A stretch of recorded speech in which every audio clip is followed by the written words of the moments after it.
Hello, my name is Alan, and I do get occasionally someone who's asking me to do some hypnosis for either an autistic child or someone who's in the hospital or someone who can't be present for whatever reason. Occasionally, it could also be an animal, and I do something called surrogate hypnosis. And basically, in this kind of session, what I do is I invite in the person who hires me, and I ask them to be a surrogate for the child, for the autistic child, for the animal. And once I connect to that person, if I get permission from that person's unconscious mind for the autistic child, for example, I could ask the same kind of questions I would normally ask a regular person, and through the responses, the yes no responses on the surrogate's hands, I will be able to actually channel certain energies to that person to get some resolution.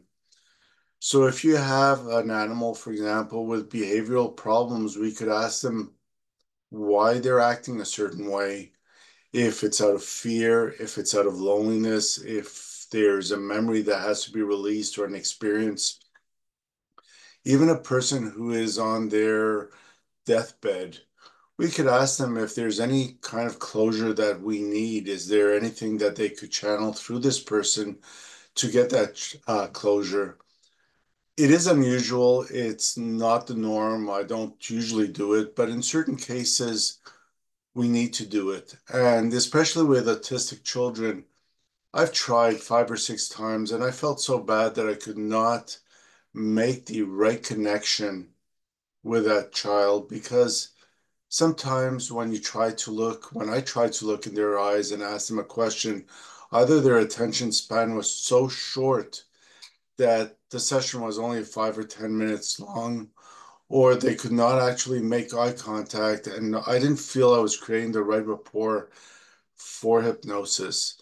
So if that's one of your situations, if you need to get some kind of resolution, please give me a call. I'm the Mind Alchemist. And let's talk first before you even commit to coming in for a session. Let's figure out what's going on and then we'll go from there. Thank you so much.